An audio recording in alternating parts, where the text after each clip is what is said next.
Stay tuned for the Bulldozer Health Show, brought to you by Bulldozer Health Incorporated. The opinions stated on this show are not necessarily those of this station. All listeners should check with a trusted health advisor before following specific medical advice.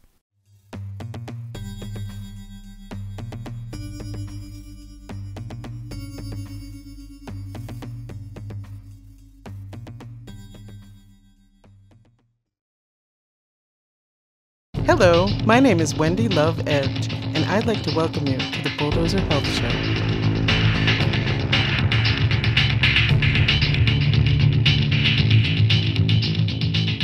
In this episode, I'll be sharing ideas with musician Candy Lee and artist Octavio Logo about the connection between music, art, and health.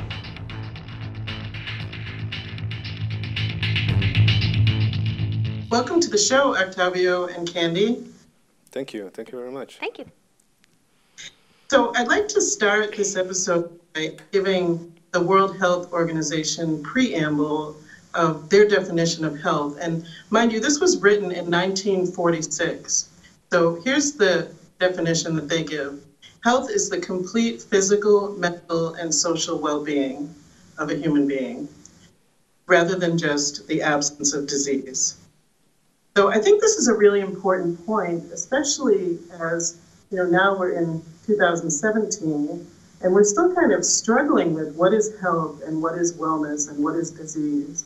And I think that the point that the absence of disease doesn't necessarily equal health or wellness, and disease doesn't actually mean that a person is unhealthy or unwell. So I'd like to kind of start with that. What are your thoughts about health and wellness and well-being? My first? I think that it's really interesting what you're saying about health as absence of disease, because I think that normality is not what I want to have to feel healthy, right?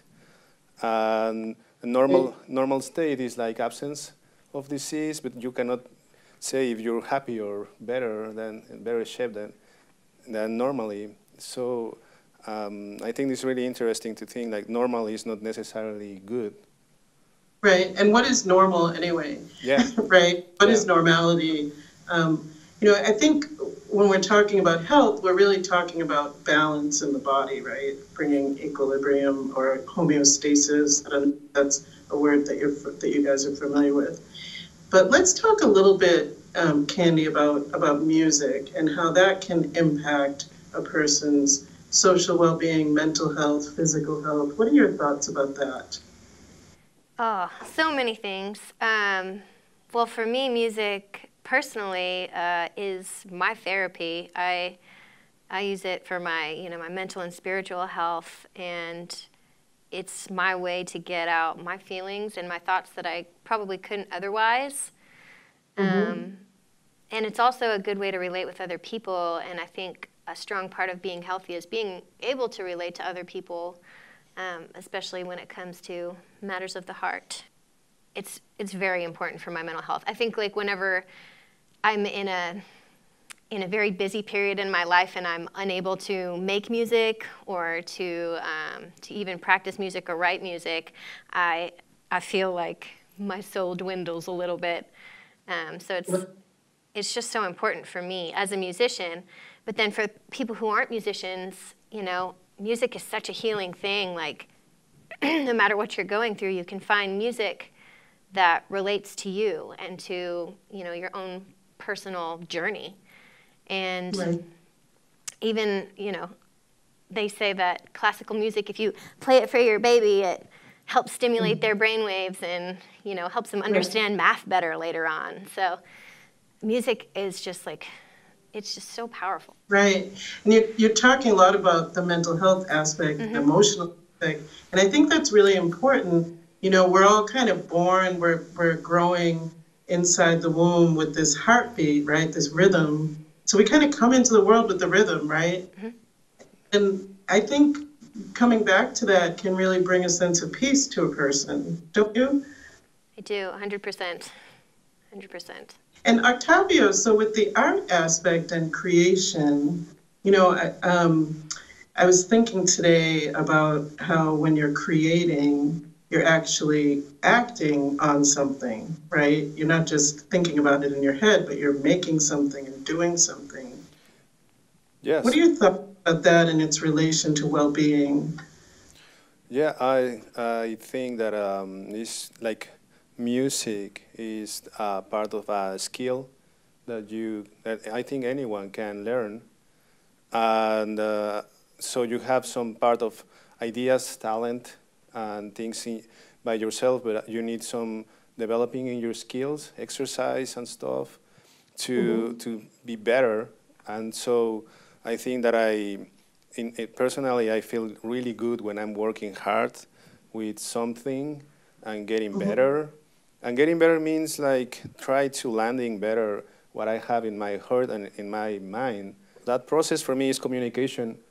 And I think that my need of communicate better with people makes me healthier in this way. It's like I need to communicate things, and that is how I mostly approach to that. And so it's completely mental, but at the same time it's completely emotional. Right. Sounds like it's physical too. You're putting your physical body into Yes. it, and your mental well-being and communicating. Those are all really important things to a person's well-being. Yeah, totally. I normally I can see people when they are working with me, they can be frustrated because they cannot do like copy something. I suppose that is the same when I'm practicing with an instrument and I cannot have the note or the sound, and it's frustrating, right? But I approach to the problem with freedom. What is your experience with color? Do you think that color can help someone to improve their mood, to improve their thought processes? Do you ever think about color when you're creating? Yeah, absolutely. I actually I have a kind of palette, like colors that I use normally in my own world, that refers to warm feelings, like kind of heat. And for me, that is like something that I need permanently. I use a lot of red and yellow always, and that is something that I love. And so color, I'm pretty careful with color because it's absolutely powerful. And Candy, with music, do you see similar kinds of things? You know, people pick different types of tones or vibrations that will help them to communicate or bring something forward to improve their well-being. Absolutely. I mean, there's just so many moods that can be expressed through music. And going back to like using music as therapy, you know, if you want to write a sad song and get those sad emotions out, you do that in a minor key. You know, if you're trying to cheer yourself up, like there's a song that I have that I play when I teach kids. We have like songwriting lessons with kids, and I'll play them a song of mine called Blue Skies, and it's about being in a bad mood, but turning it into a good mood.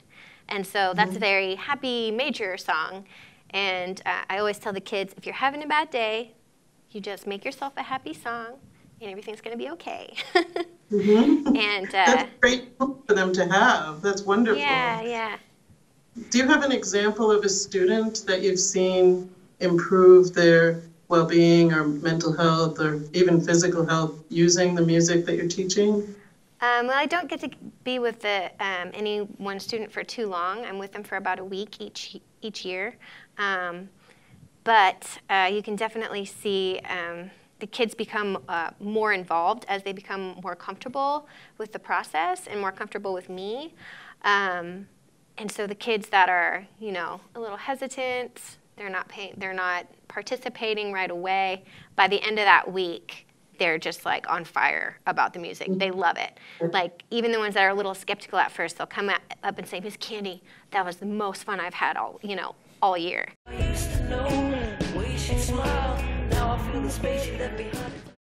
So Candy, would you like to play a song for us today? I absolutely would.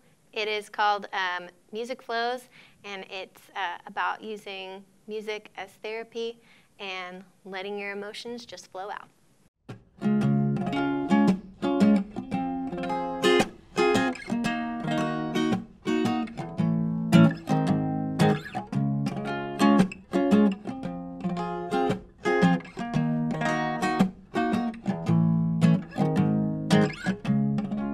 Sometimes I just can't find the words to sing, but I feel compelled to sing something, and so I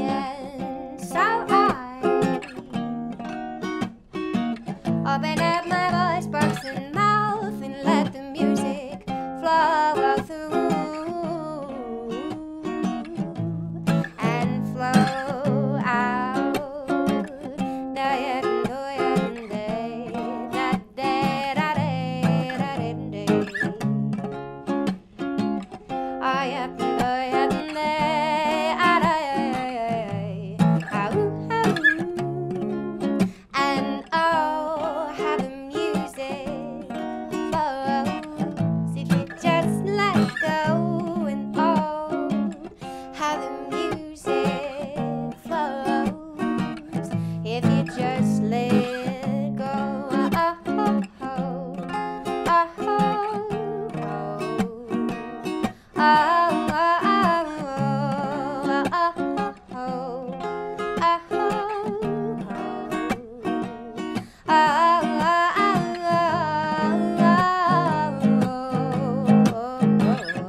Octavio, you have students as well.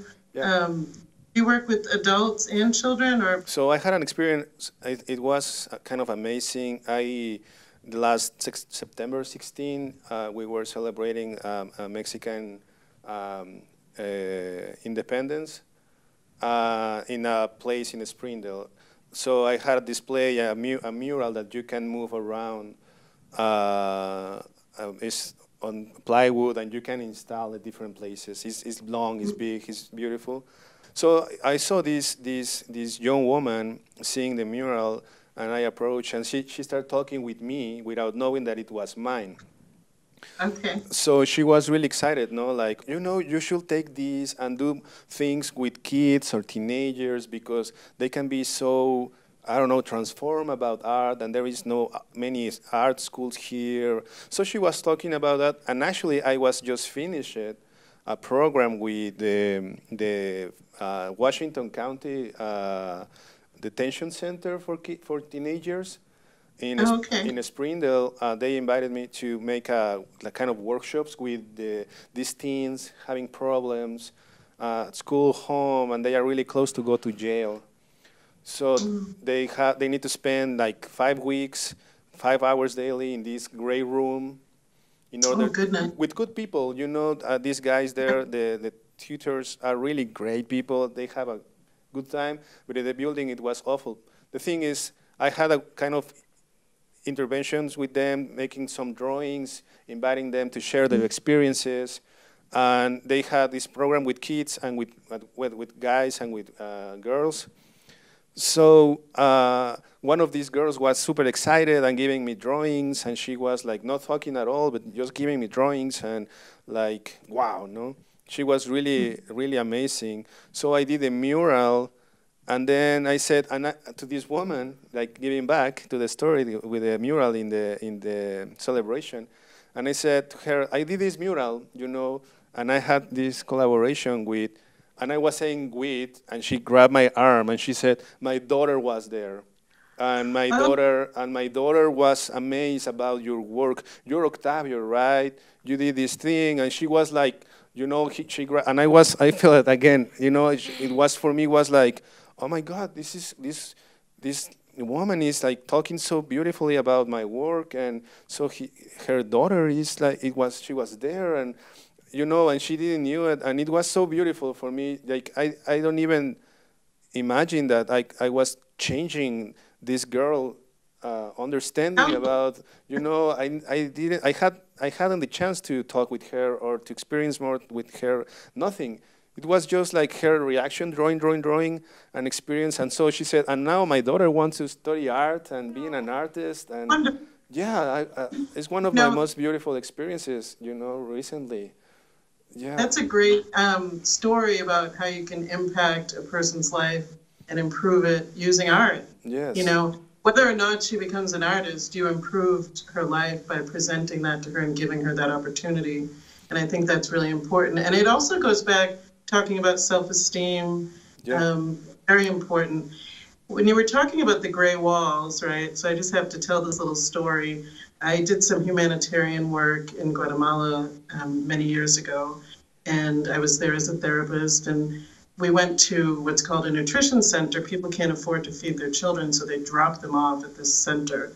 And we went into the center, and the walls were bare like that. The cribs were all metal, and there was nothing on the walls. There was no music playing. And we had brought a few toys with us. People donated all kinds of stuff for us to bring. And so really what we did in there, it wasn't even, well, it is therapeutic, but we didn't actually do therapy. We just worked with all the children, and we created all these, let them color and paint and put it all around the walls and played music, right?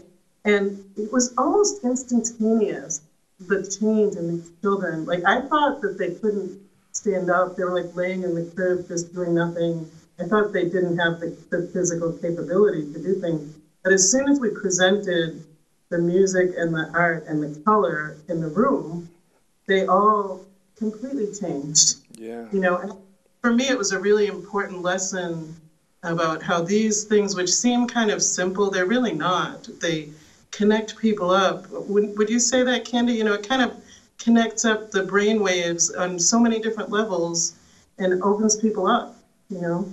Have you experienced that also? Oh yeah, well, especially with music, I think that's that is the most powerful thing about music, is that it brings people together.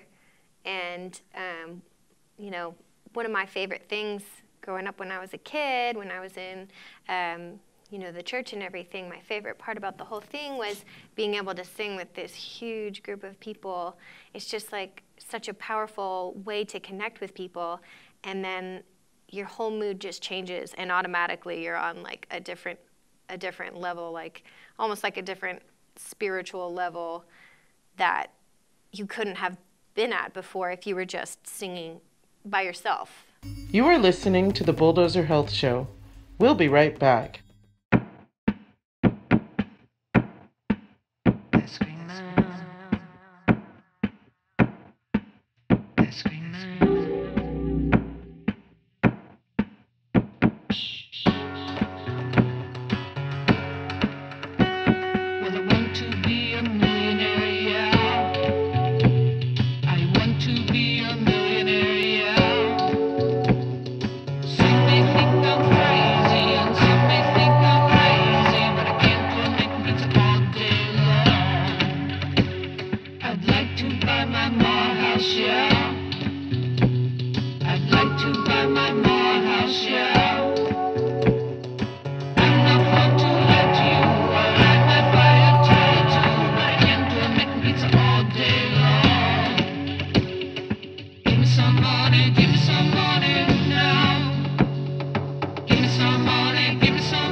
I'm Ashley McBride in Fayetteville, Arkansas. I'm a traveling musician. I'd like to tell you about the importance of getting enough sleep. 8 hours is enough, 9 hours is too many. The easiest way to hurt your throat, to hurt any muscle in your body, is to not get enough sleep. Try to eat right, try to sleep right. Take back your health, America. I used to know the way she smiled. Now I feel the space she left behind is just a passing time. So Octavio, I know that you brought some of your work with you, and I would love to see it and hear your thoughts about it, and maybe a little bit about the process and how maybe it helped you with communication, like you described earlier. Absolutely. I bring two pieces that I want to show you because they are. Can you help me? They are made by the same process that I use. And is trying to see the structure, like I said before, like mapping how everything is built. So in the right piece, you can see this kind of skull and some kind of transparencies. And I approach to everything I'm seeing, trying to create this kind of a skeleton, even if there are buildings, nature, whatever.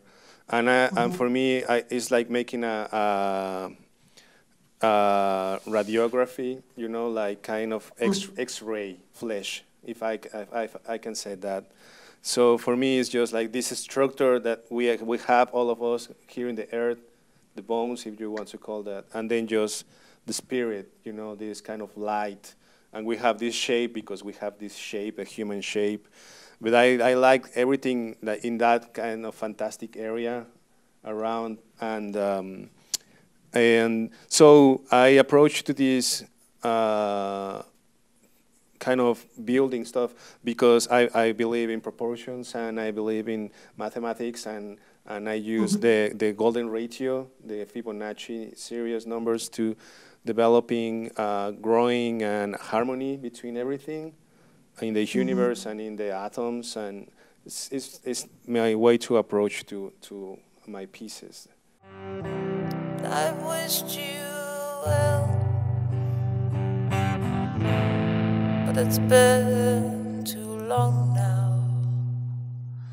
We've traveled so far away. We've traveled so far away. In this episode, I'll I'll be speaking with interviewing Dr. Janji Anand. I'll be speaking with Dr. Tammy Post. We're on location at Just Breathe in Worcester, Massachusetts, in New York, from Salem, Massachusetts, the Bullddozer Health Show.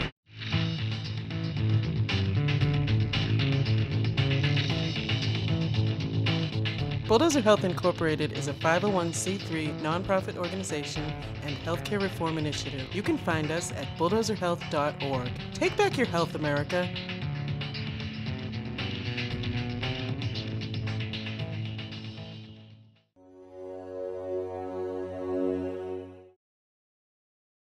Unexpectedly, she returns to me like a wave of pure euphoria that slowly washes over